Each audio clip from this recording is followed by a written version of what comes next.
マルコによる福音書7節、7章1節から23節の御言葉です。ご読いたします。바리새인들과 또 서기관 중 몇이 예루살렘에 와서 예수께 모여들었다가 그의 제자 중 몇 사람이 부정한 손 곧 씻지 아니한 손으로 떡 먹는 것을 보았더라. 바리새인들과 모든 유대인들은 장로들의 전통을 지키어 손을 잘 씻지 않고서는 음식을 먹지 아니하며 또 시장에서 돌아와서도 물을 뿌리지 않고서는 먹지 아니하며 그 외에도 여러 가지를 지키어 오는 것이 있으니 잔과 주발과 녹그릇을 씻음이러라. 이에 바리새인들과 서기관들이 예수께 묻되 어찌하여 당신의 제자들은 장로들의 전통을 준행하지 아니하고 부정한 손으로 떡을 먹나이까? 이르시되 이사야가 너희 외식하는 자에 대하여 잘 예언하였도다. 기록하였으되 이 백성이 입술로는 나를 공경하되 마음은 내게서 멀도다. 사람의 계명으로 교훈을 삼아 가르치니 나를 헛되이 경배하는도다 하였느니라. 너희가 하나님의 계명은 버리고 사람의 전통을 지키느니라. 또 이르시되 너희가 너희 전통을 지키려고 하나님의 계명을 잘 저버리는도다. 모세는 내 부모를 공경하라 하고 또 아버지나 어머니를 모욕하는 자는 죽임을 당하리라 하였거늘. 너희는 이르되 사람이 아버지에게나 어머니에게나 말하기를 내가 드려 유익하게 할 것이 고르반 곧 하나님께 드림이 되었다고 하기만 하면 그만이라 하고 자기 아버지나 어머니에게 다시 아무것도 하여 드리기를 허락하지 아니하며 너희가 전한 전통으로 하나님의 말씀을 폐하며 또 이 같은 일을 많이 행하느니라 하시고 우리를 다시 불러 이르시되 너희는 다 내 말을 듣고 깨달으라.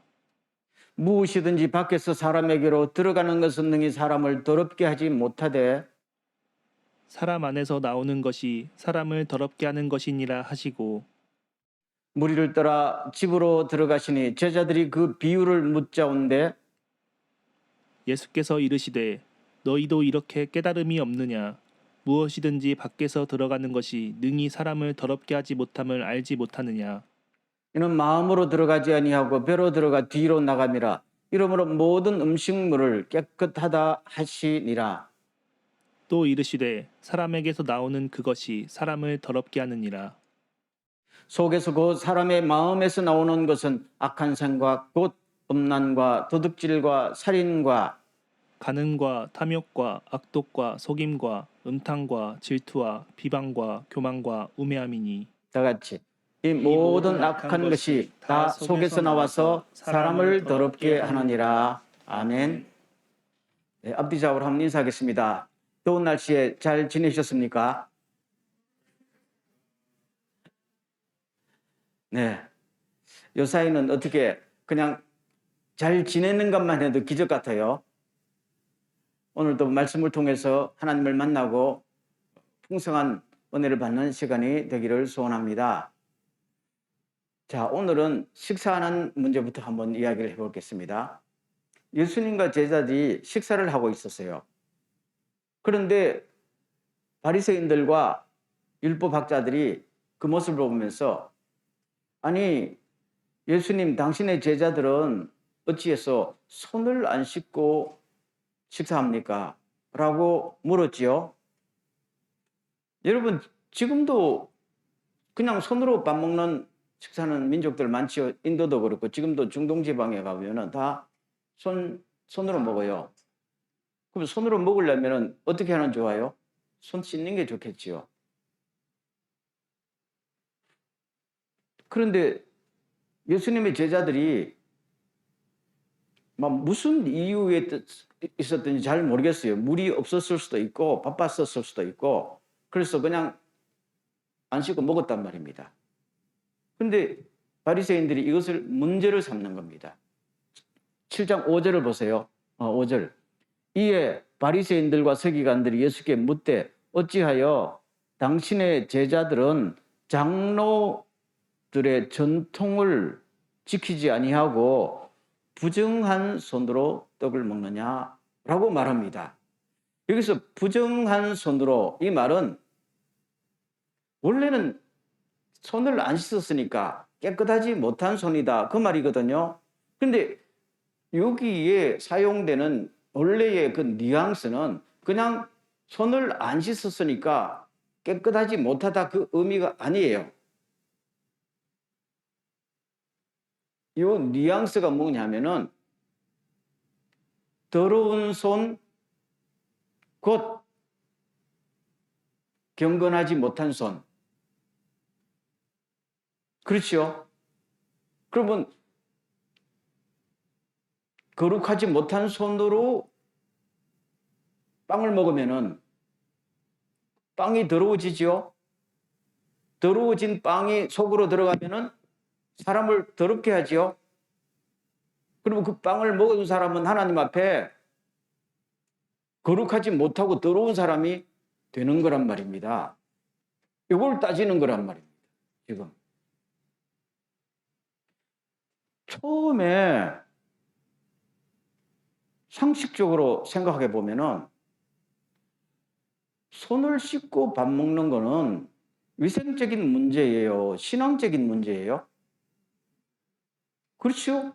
그런데 이것을 이미 신앙적인 이슈로 바꿨단 말이에요. 처음에는 위생적인 이슈였어요. 나중엔 이것을 신앙적으로 바꿔서 손을 씻지 않고 밥 먹는 것은 자신을 더럽게 하는 것이고, 이것은 하나님을 제대로 믿는 것이 아니다라고 해버리면은 어떻게 될까요? 힘들지요? 힘들지요? 이걸 가지고 지금 예수님께 따집니다. 당신이 율법을 어겼지 라고 따지잖아요. 원래 율법에 이런 규정이 있었어요? 없어요. 정신은 있어요. 하나님 앞에 자신을 깨끗이 해야 된다는 정신은 있는데 이런 규정은 없단 말입니다. 근데 정신을 가지고 이런 규칙을 자기들이 만들었단 말이에요. 자기들이 만들어 놓고 안 지키면은 너 율법 어겼지, 신앙 없지 하고 예수님을 종교법정에 세워서 고발하고 하면서 예루살렘에서부터 사람이 파견돼서 지금 지켜보고 딱 꼬집는 거란 말입니다. 이게 문제입니다. 만약에 우리가 요새 코로나 시대에 교회에 들어올 때 이게 온도 재고 소독하지요. 이게 위생적인 문제예요? 신앙의 문제예요? 그런데 제가 거기다 의미를 붙여가지고 온도 안 재고 손 안 씻는 사람은 예배를 방해하는 사람이고, 예배를 방해하는 사람은 하나님을 영광스럽게 못하는 사람이다라고 신앙적인 의미를 부여해버리면은 어떻게 될까요? 그렇게 생각하는 사람들이 또 생겨날 거예요. 그럼 표가 갈리죠. 저 사람 손 소독 안 했네. 저 예배를 제대로 안 드리는 거 아니냐? 이렇게 나오는 겁니다. 근데 이게 위생적인 문제잖아요. 이런 비슷한 거란 말입니다. 이랬을 때 예수님의 대답이 뭐였을까요? 어떤 대답 하셨어요? 금방 읽어도 기억 안 나지요? 다시 보겠습니다. 그러면은 6절 보세요. 이르시되 이사야가 너희 외식하는 자에 대하여 잘 예언하였도다. 기록하였을 때 이 백성이 입술로는 나를 공격하되 마음은 내게서 외식하는 자, 너희들은 외식하는 사람들이다. 이렇게 아예 단정을 해버렸다. 외식하는 자, 이 말은 석자로 말하면 위선자입니다. 정확하게 위선자예요. 그리스 원문도 히포크라테스, 위선자입니다. 영어로 히포크리트, 위선자입니다. 위선이란 게 뭡니까? 위자는 무슨 위자예요? 가짜란 말이죠. 선자는 착할 선자 아닙니까? 선을 행하지만은 거짓으로 한다는 겁니다. 그 선을 행해서 하나님을 제대로 공격하는 게 목적이 아니라 선을 행하는 것은 목적이 따로 있다는 이야기죠. 겉 따르고 속 따르고. 그래서 예수님께서 말하잖아요.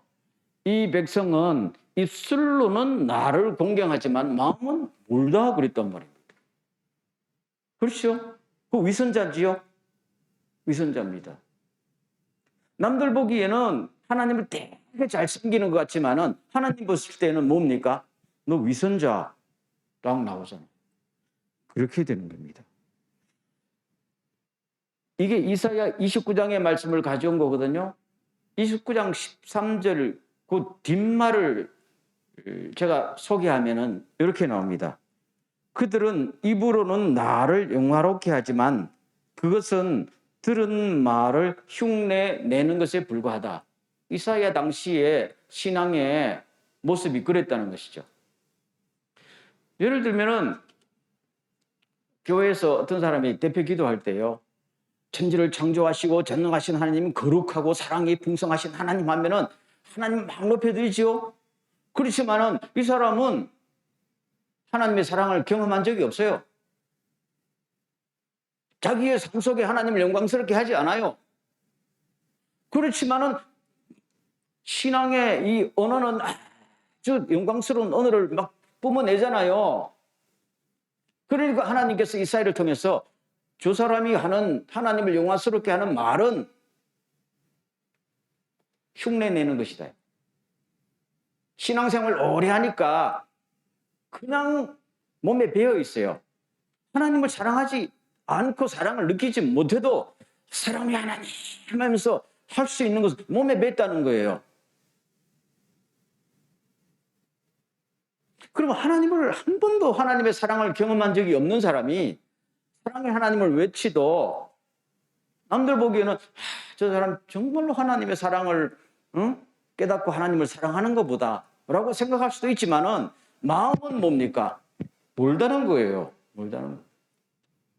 그 뭐예요? 위선자라는 거지요.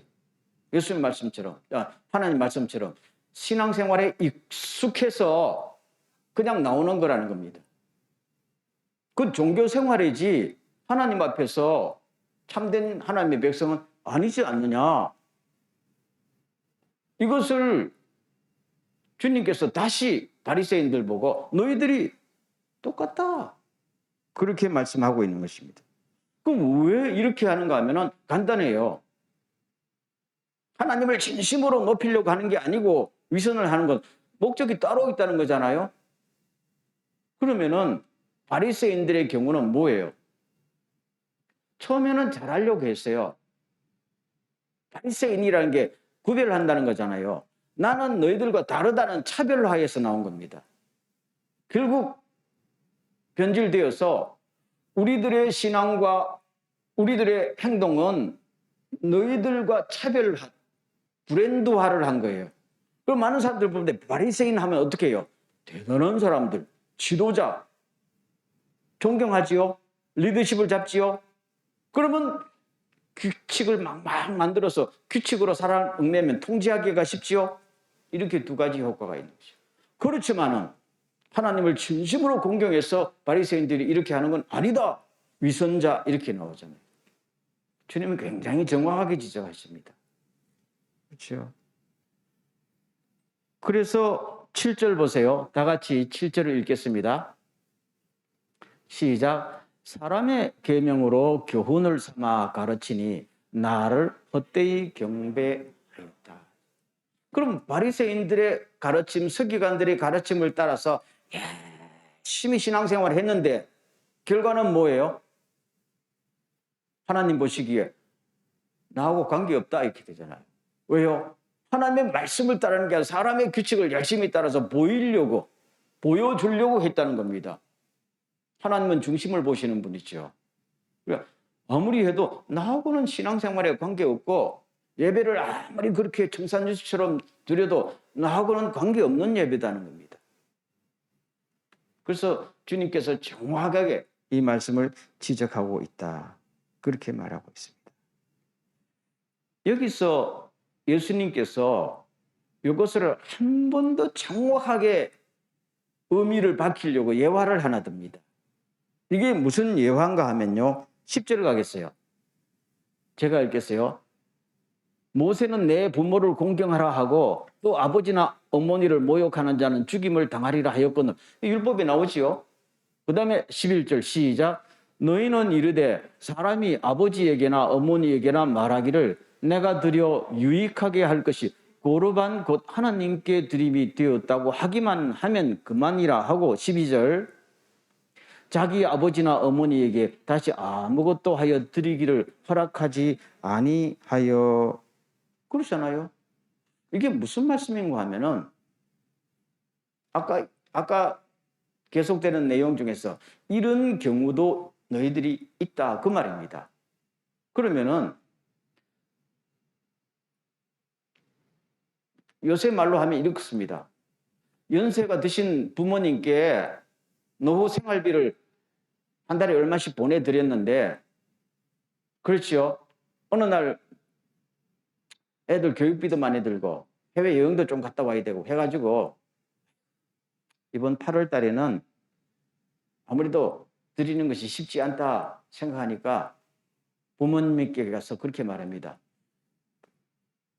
아버지, 이번 달 8월 달 아버지한테 생활비를 드려야 되는데 사실은 이거 선교 헌금으로 드리려고 합니다.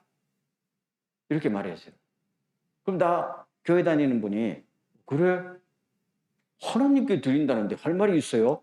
우리 아버지가 말 못하지요. 그리고 주변에는 아무 집사님이 하나님께 선교 헌금 드린다네. 말 못하지요. 그러면 교회 오면 목사님부터 장로님까지 아무 집사님 선교 헌금을 이렇게 드리고 칭찬하고 박수 치지요. 그러면은 실제로 주님의 말씀은 소문은 그렇게 내놓고 선교 헌금도 안 드리고 아버지에게 생활비도 안 줬다는 겁니다. 그걸 가지고 뭐 한 거예요? 해외 휴가비로 썼다는 이야기예요. 고르반이 되었다는 말은 하나님께 드렸다 이 말입니다. 그 당시에 이 말이 유행하고 그런 행태가 많았다는 이야기죠. 이게 누구의 가르침? 바리새인들의 가르침이요. 바리새인들의 가르침을 따라 살다 보니까 이런 행태까지 벌어지고 있었는데, 이게 원래 하나님의 말씀대로 하면은 부모를 공경하지 못하고 모욕하는 건 사형 아니냐? 근데 사형 대신 사람들에게 칭찬받는 것이 지금 너희들 실상 아니냐? 그게 바로 위선자고, 그게 바로 헛된 예배를 드리는 것이니까 이거 오히려 하나님을 공경하는 게 아니라 우상숭배고 욕심 채우는 거 아니냐? 주님께서 정확하게 지금 짚고 넘어가는 거예요. 그렇죠? 그럼 여기서 한 걸음 더 나가서 이야기해 볼까요? 왜 이렇게 됐을까요? 한번 대답을 해보세요. 처음에는 잘하려고 했어요. 근데 이렇게 변질됐어요. 왜요?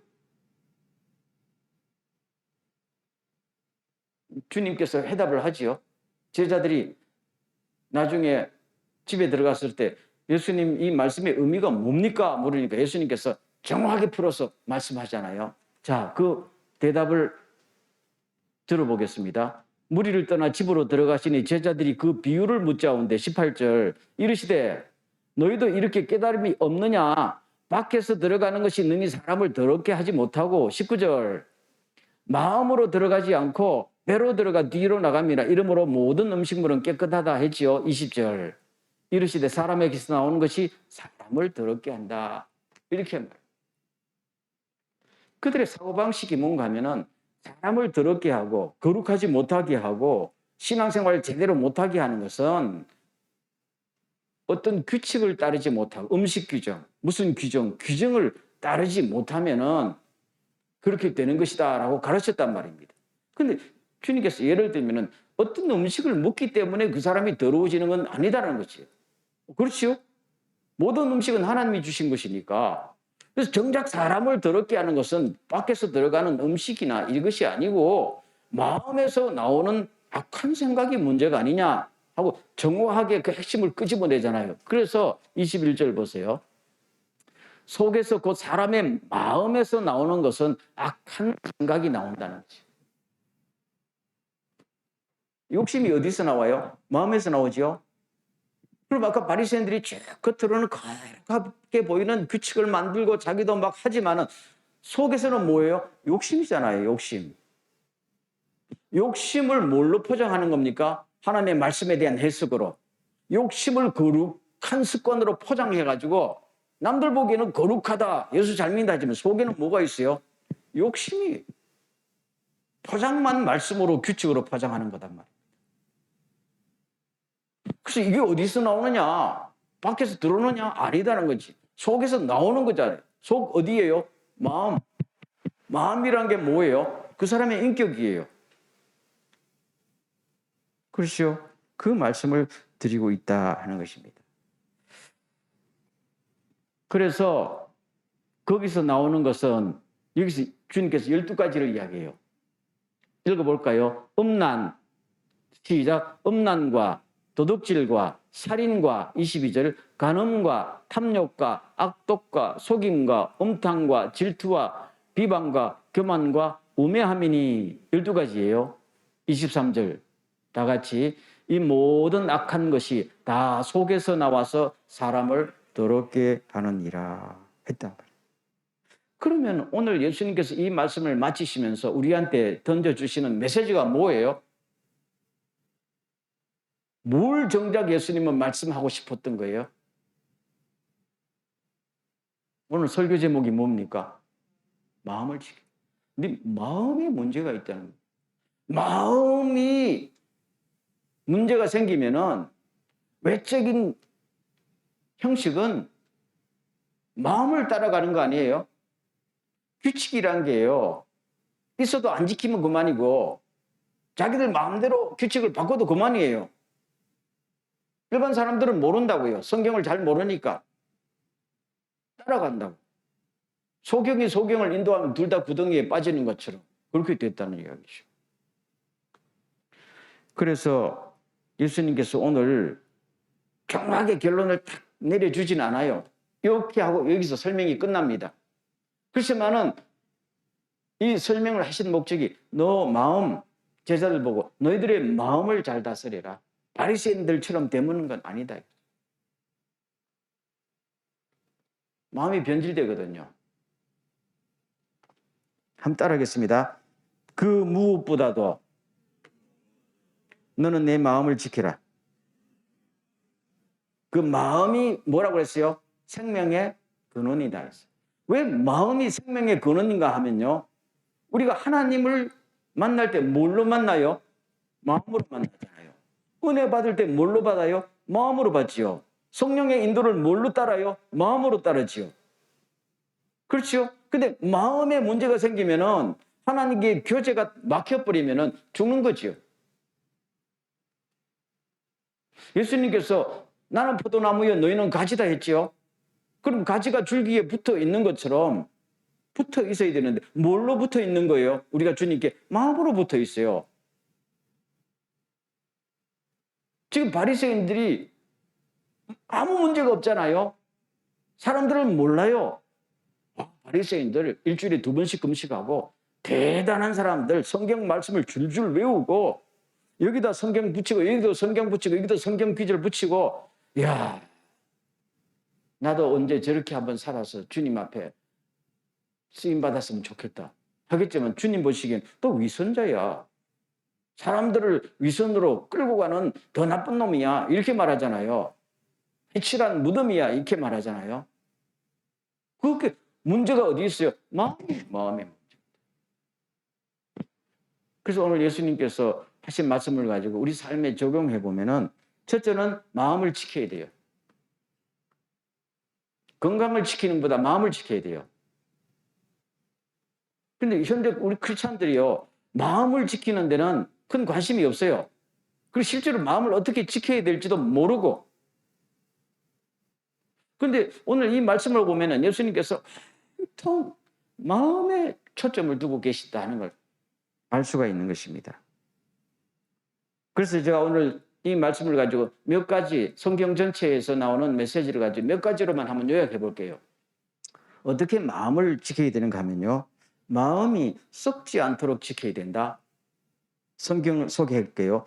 만물보다 더 거짓되고 아주 썩은 것은 사람의 마음이다. 예레미야 17장 9절부터 10절까지의 말씀. 예레미야 당시의 사람들을 보고 하나님께서 예레미야를 통해서 아무리 아무리 해도 마음이 썩었는데 뭐가 소용이 있느냐. 마음이 썩었는데 아무 소용 없다는 거지요. 모든 것이 마음에 나오는데 마음이 썩어서 냄새가 나는데 뭐 필요했냐. 예배들 제사들 무슨 필요하냐라고 말씀하셨잖아요. 사람들은 모르지만은 그래서 그다음 누가 그 속을 알 수 있겠습니까? 누가 저 사람의 마음이 썩었는지 누가 알겠습니까? 아무도 모른다는 건 다 포장을 했기 때문에 뜯어보지 않는 이상 모릅니다. 그렇지만은 각 사람의 마음을 살피고 심정을 감찰하시며 각 사람의 행동을 따라 보상하는 그 존재는 누구냐? 바로 나 여호와다 이렇게. 주님은 정확하게 마음을 보시고 나중에 심판하시고 나중에 상급을 주신다. 그렇게 합니다. 그럼 여기서 우리가 알 수 있는 건 뭐? 마음을 썩지 않게 지킬 수 있는 비결이 뭐예요? 예레미야 이 말씀을 보면은 사람들은 모른다. 나는 안다. 그렇잖아요? 그럼 어떻게 하면 되는 거예요? 마음이 안 썩게 하려면 하나님을 두려워하면 됩니다. 우리는 하나님께 보이려고 하지 않고 사람에게 보이려고 신앙생활을 해버리면은 마음이 썩어요. 바리새인들이 그렇잖아요. 사람에게 보이려고 일주일에 2번씩 금식기도 하고 금식기도 하고 나올 때는 얼굴도 안 씻고 저 사람 참되다. 그 예수님께서 얼굴 좀 씻고 기도해라. 예수님 그러셨죠? 그렇죠? 기도하려고 그러면 시장 사람 다니서 손 들고 이렇게 기도하지 말고 골방에 들어가서 네 혼자 하나님께 기도해라. 왜 그렇게 신앙생활을 하느냐? 그 위선자 아니에요? 그럼 누구를 더 두려워하고 누구를 더 어필하겠다는 거예요? 사람. 그러니까 마음이 썩는 거예요. 오직 보시는 이는 하나님 한 분. 하나님을 두려워하고 하나님이 보신다면 나는 그것으로 만족합니다. 마음이 안 썩어요. 아멘. 오늘 이 마음을 유지할 수 있길 주의 이름으로 축원합니다.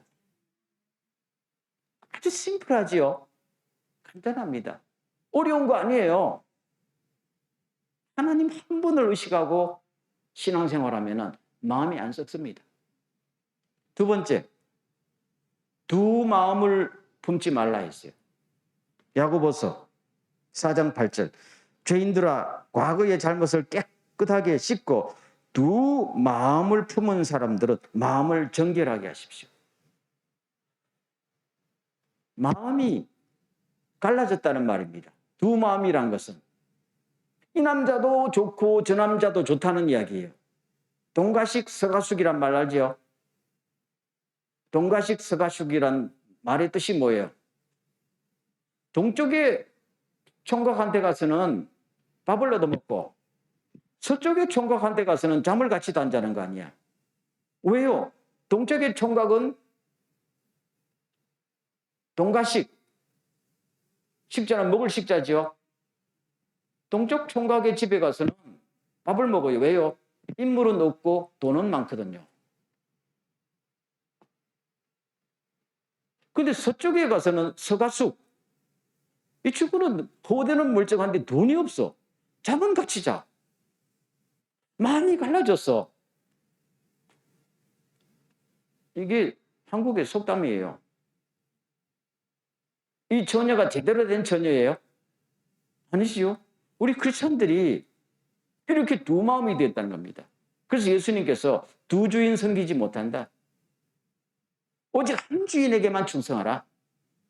돈과 하나님을 같이 주인으로 섬기지 못한다. 나는 돈도 잘 벌고 주님도 잘 섬기고 이 꿈 깨라는 거예요. 한쪽으로만 아니라 하나님을 섬기다 보면 주님께서 돈을 주실 수도 있어요. 안 주셔도 감사하고. 근데 양쪽 다를 하나도 안 놓치게 되면은 그건 뭡니까? 마음이 갈라져서 어떻게 돼요? 불안하고 흔들리고 초조하고 사탄이 쑥 들어가면은 그냥 다운되는 것이죠. 아담과 이브가 그랬잖아요. 그래서 사탄이 탁 들어서 유혹하면 넘어가 버린 거예요. 그래서 우리가 예수 믿을 때요. 다른 목적 가지지 마세요. 간단해요. 우리가 주님 한 분에게 충성을 다하자 하면 돼요. 그럼 그분이 먹을 것도 주시고 입을 것도 주신다. 믿습니까? 안 믿는 것 같아요. 대답이죠. 우리 하나님을 한 분을 진심으로 사랑하면 입을 것도 먹을 것도 주십니까? 믿으세요. 정말 믿으세요. 뭐가 좀 확신이 안 서는 것 같은데요. 저는 믿습니다. 저는 믿습니다. 몰라요. 저는 목회자, 선교사로 살아서 그런지만은 저나 집사람이 이제까지 노동을 해본 적이 없고 직장을 가져본 적이 없거든요. 근데 뭐 한국과 미국과 일본에 이래 살고 어떨 때는 뭐 담임도 했지만 미국에서는 공부도 하고 목회도 안 하고 여기서도 또 어려움도 겪었잖아요. 남들이 김혜기 목사 어떻게 먹고 살아요? 이렇게 동료 목사들도 가끔 묻더라고. 그냥 심심하니까 한번 물어봐요. 근데 제가 긴 이렇게 생활을 쭉 살아오면서 딱 그거래요. 저처럼 별로 하나님을 제대로 잘 섬기지 못하는 목사지만은 제 생각에 여러분들은 그렇게 생각하시면 안 되지요. 제 생각에 자가 비판으로 그래도 하나님은 나한테 먹을 거 주시더라고요. 입을 거 주시더라고요. 아멘. 믿어요? 그럼 여러분들 목사님이야 목사고 선교사니까 그러지. 아닙니다. 하나님의 자녀예요. 우리가 하나님 한 분에게 올인하면은 다른 거 다 주실까요? 믿으세요. 그걸 확실히 믿어야 세상에 나갈 때 당당하게 살 수 있는 거 아니겠어요? 마음이 갈리지 않는다고요. 하나님만 잘 섬기면은 모든 것이 문제가 없다. 아멘. 심플하지 않아요? 그렇죠? 세 번째, 마음이 굳어지지 않도록 관리해야 돼요. 마음이 굳어지면 끝이에요. 그래서 히브리서에도 나옵니다. 그들이 광야에서 유혹을 받아 반역하던 때처럼 완악한 마음을 품지 말라. 이 말은 마음을 굳어지게 단단하게 만들어서 돌짝밭 같은 길가밭 같은 마음이 돼서 말씀의 씨앗이 떨어져도 안 들어가는 마음이 되어버렸다는 거죠. 그렇죠? 마음으로 말씀을 받아들이는데 기적을 아무리 경험해도 이스라엘 백성들이 안 바뀌잖아요. 마음이 굳어졌다는 것이죠. 왜 마음이 굳어지느냐 하면 유혹에 넘어가니까. 아까도 하와 이야기했죠. 하와가 이미 사탄의 유혹을 탁 받아가지고 마음속에 뭡니까? 선악과 따먹어야지 하는 생각이 나왔잖아요. 마음이 굳어졌죠. 안 따먹어야 되는데 이미 마음은 뭡니까? 넘어간 거잖아요. 따먹어야지. 따먹어야지. 따먹지 말까? 아니, 따먹어야지. 따먹어야지. 그러다 따먹는 거 아니겠어요? 마음이 굳어져 있는 거죠. 굳어져 있다는 한쪽으로만 편향되어 있다는 얘기. 굳어져 있죠. 딴 게 눈에 안 들어온다는 거야. 그러면 꼭 그 사람이 사고 치더라고. 그렇지요? 사고 쳐요. 그래서 항상 세상에서 나오는 유혹에 그냥 무방비 상태로 살아가서는 안 됩니다. 마음을 지키라잖아요. 마지막, 쓸데없는 규칙으로 사람을 괴롭게 하면 안 돼요. 교회나 선교단체도요. 성경 한 구절 읽어드릴게요. 꼭 필요한 것 몇 가지 외에는 여러분에게 아무 짐도 지우지 않으려는 것이 곧 성령님의 뜻이며 우리의 결정입니다. 예루살렘에서 처음으로 종교회의 모였을 때 사도들이 열심히 기도하고 한 것이 최소한의 규정만 지우자 했어요. 그동안 유대교회에서 했던 수많은 규정 다 철폐하고 음식 규정, 안식일 규정 다 철폐하고 예수 믿는데 최소한의 규칙만 정하자 했다. 이것이 성령님의 뜻이고 예수님의 교훈을 받은 우리들의 뜻이다 했단 말입니다. 멋있지요? 이게 교회의 전통이 되었어요. 그래서 교회가요, 유대교를 완전히 탈피하고 정말로 하나님의 인도를 따라 가게 됐던 것이죠. 그래서 가끔 교회들이 보면요, 성경에 없는 것을 막 만들어내더라고. 헌금도 그렇고 교회 출석도 그렇고 무슨 하나님 앞에 대한 신앙도 그렇고 유대인들처럼 자꾸 만들어내. 어떤 교회는 새벽 기도도 헌금 드려야 되는 교회가 있어요. 봤어요? 못 봤어요? 저는 그런 교회 꽤 봤어요. 구역 모임 모일 때 꼭 헌금 내야 되는 교회가 있어요. 정말입니다. 그러면 사람들이 헌금을 낼까요? 안 낼까요? 냅니다. 더 열심히 냅니다. 왜 더 열심히 내요? 새벽 기도 와서 더 열심히 내요? 헌금 내야 기도 받아주거든요. 열심히 냅니다. 내가 그래서 대단히 헌금도 많이 모아지고 성장하는 교회를 봤어요. 수천 명으로 부흥하는 교회를 봤어요.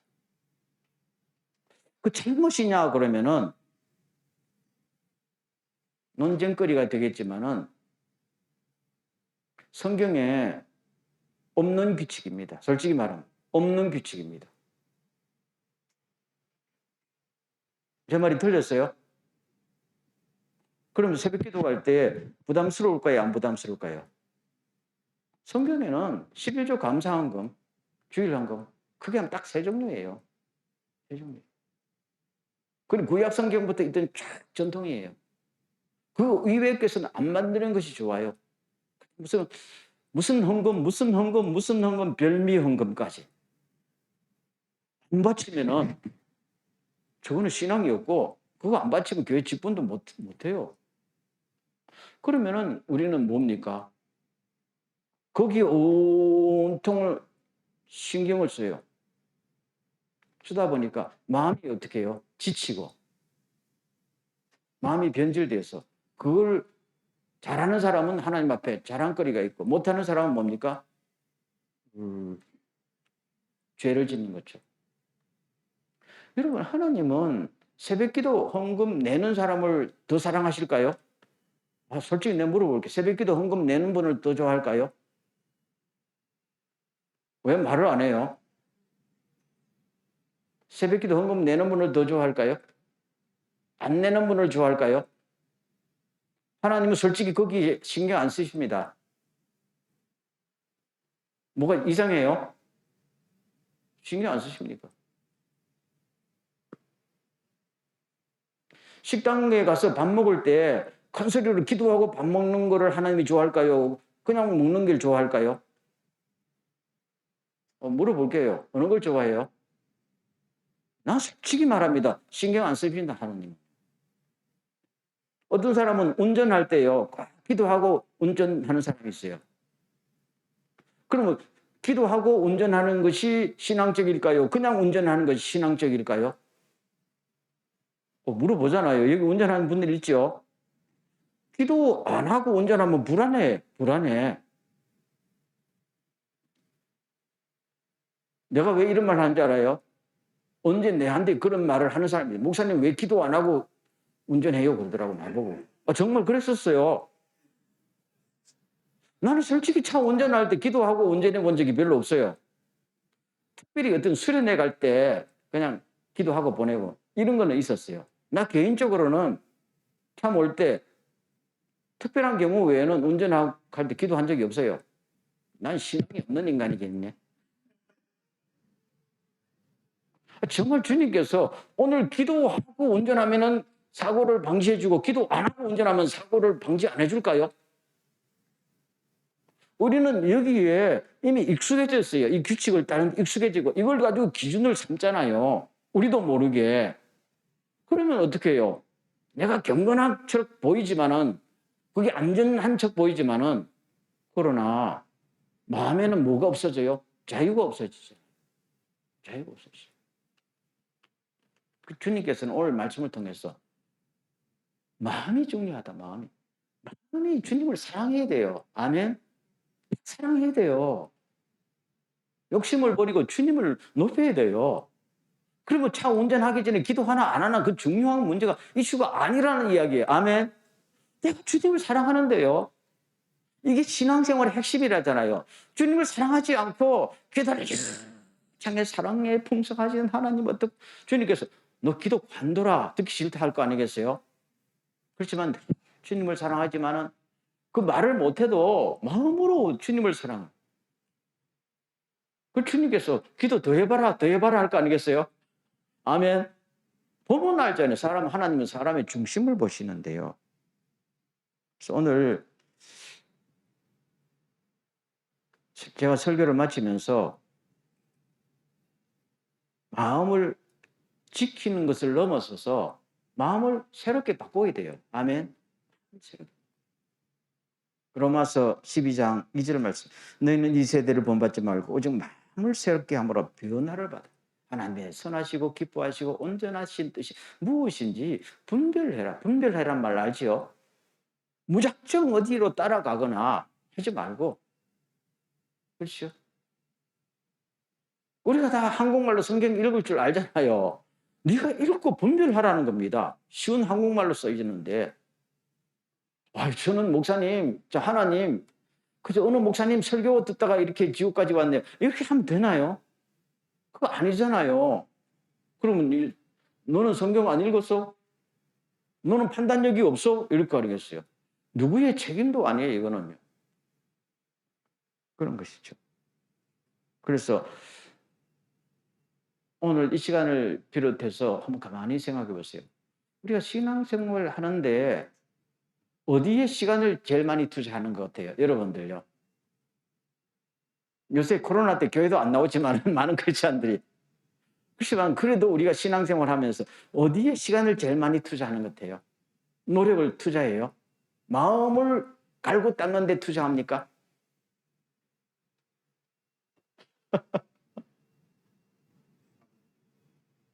그렇죠. 앞으로 방향을 조금 바꾸시기를 바랍니다. 저도 마찬가지고요. 마음을 도둑질 맞지 않고 마음이 썩지 않고 두 마음을 품지 않고, 그렇죠? 마음이 유혹에 넘어가지 않고 마음이 맹목적으로 누구를 따라가지 않도록 마음을 탁 지키는, 무엇보다도 마음을 지키라 했잖아요. 마음은 무방비 상태인데요. 몸은 튼튼해. 우리가 하루 일과를 마치고 집에 오면 샤워하지요? 샤워하지요? 왜 샤워합니까? 더러우니까요. 그럼 마음도 샤워하는 게 좋을까요? 안 좋을까요? 샤워해야 돼요. 마음도 샤워해야 돼요. 그럼 집에 돌아오면 마음을 샤워해야 되겠다 하고 마음을 샤워하는 시간을 따로 가진 적이 있어요? 별로 없지요? 별로 없다. 그럼 오늘 이 말씀을 이것도 부담이 되면 안 되겠지만은, 그러나 우리가 신경을 써야 됩니다. 항상 이 사회 속에서요, 마음이 다운되면 다 다운됩니다. 거기서 은혜를 받게 돼요. 은혜의 통로가 마음에 있기 때문에. 그래서 오늘은 1kg 줄었네, 1kg 늘었네, 저걸 갖다는 몸무게 재는 거는 체크하지만 자기 마음은 한 번도 체크하지 않아요. 마음을 체크하고 마음을 샤워하고 마음을 청소하는 그 일에 조금만 더 신경을 썼으면 좋겠다. 지금부터 이제까지 하고 있던 일에서 몇 프로 더 신경을 쓰면 좋을지 여러분들 결정하세요. 조금만 더요. 그래서 마지막에 보면은 믿음으로 그리스도께서 여러분의 마음에 계시게 하기를 기도합니다 라고 사도 바울이 에베소 교인들에게, 제발 여러분들의 마음속에 예수 그리스도가 계시도록 하십시오. 그 말은 예수님께서, 성령님께서 여러분의 마음에 계실 때에 불편하지 않도록 해 주십시오. 그게 신앙생활의 가장 중요한 것입니다. 그 말입니다. 제가 지난주나 지난주나 제가 설교할 때도 아마 그런 기억이 납니다만, 한 교회가, 도쿄 뉴처치가 있으면요, 도쿄 뉴처치가 선교도 열심히 하고 모두 열심히 하고 이거 중요하지요. 그보다는 그 교회의 중심이요, 마음이, 도쿄 뉴처치도 마음이 있어요, 없어요? 있어요. 하나의 단체가 마음이 있어요. 마음이. 기본적인 신앙의 가치관이 있단 말이에요. 분위기가 있고요. 그럼 도쿄 뉴처치에 하나님이 여기 우리가 예배 드릴 때 하나님께서 이 시간 여기 오셔서 우리의 예배를 대단히 기쁘게 받을 수 있는 교회가 되어야 되지 않겠어요? 그렇지요? 그거는 뭐가 초점이 되는 거예요? 하나님께서 어느 교회에 예배해 오십시오. 주님 이 자리에 함께 계십시오 하고 기도해서 그 자리에 가서 방석을 내드리는데 앉았더니 방석이 앉기가 너무 불편해. 이거는 욕망도 막 확 엉덩이를 찌르고, 그렇죠? 부패도 엉덩이를 찌르고 주님께서 나 이 교회에 못 앉아 있겠다 하고 나가버리면은 아무리 성가대 수백 명이 와 코러스를 해도 예수님 하나님이 안 계시는 교회가 되는 거 아니겠어요? 그렇지만 두세 사람이 모인 곳에서도 주님께서 야, 내가 이 자리에 오니까 마음이 그렇게 편하다. 너희들이 예배를 드리니까 나는 너무너무 행복하다. 주님께서 그렇게 하면 그 주님이 계시는 거 아니에요? 두세 사람이 모여도 주님 계신다고 그랬으니까요. 우리는 그런 교회가 되기를 원하지 않아요? 아멘. 가정도 교회는 마찬가지입니다. 내가 열심히 기도 몇 시간 내느냐 중요하지요. 안 하는 것보다 하는 게 나아요. 훨씬 낫지요. 그렇지만은 내 마음 중심에 예수님께서 다 하고 있어. 야, 내가 김혜규의 마음속에 앉아 있기에 너무 편안하다. 그러면은 내가 그렇게 아우성치며 기도 안 해도 주님께서 때가 되면은 다 알아서 하실 거잖아요. 그럼 내가 중요한 건 뭐예요? 내가 그 상태를 유지하는 게 중요하잖아요. 그게 제일 힘들고. 왜 힘들어요? 아무도 안 알아주니까. 그럼 그게 제일 중요하다는 걸 아십니까? 오늘 주님께서 그 말씀을 하시는 거예요. 아멘. 그 말씀. 그래서 사도 바울이 여러분들, 여러분의 마음속에 예수님께서 계시도록 노력하십시오. 이렇게 말씀하고 있는 것입니다. 예수님의 교훈을 그대로 반복하는 것이죠. 그래서 오늘 이 말씀을 들으면서 주님, 규칙을 안 지키는 것보다 지키는 게 좋고 안 하는 것보다 하는 게 나아요. 그렇지만은 어떤 일에 중심을 보시는 주님 앞에서 내 마음이 얼마나 순수하고 얼마나 주님의 향해 있고 얼마나 깨끗한지 주님이 기쁘게 계실 수 있는 나 자신, 교회, 가정 여기에 신경을 쓰면서 매진해 산다면은 나머지는 모든 것이 그냥 따라온다. 이런 축복을 실제로 경험해보자 이 말입니다. 아멘. 그런 우리 모두가 되기를 간절히 축원합니다. 이 시간 기도할 때 주님이 계시기에 소극적으로는 전혀 부담이 안 되는 나 자신, 적극적으로는 주님을 기쁘게 하는 나 자신, 우리 교회 되게 우리를 인도하여 주십시오라고 다 같이 한번 동성으로 기도합니다.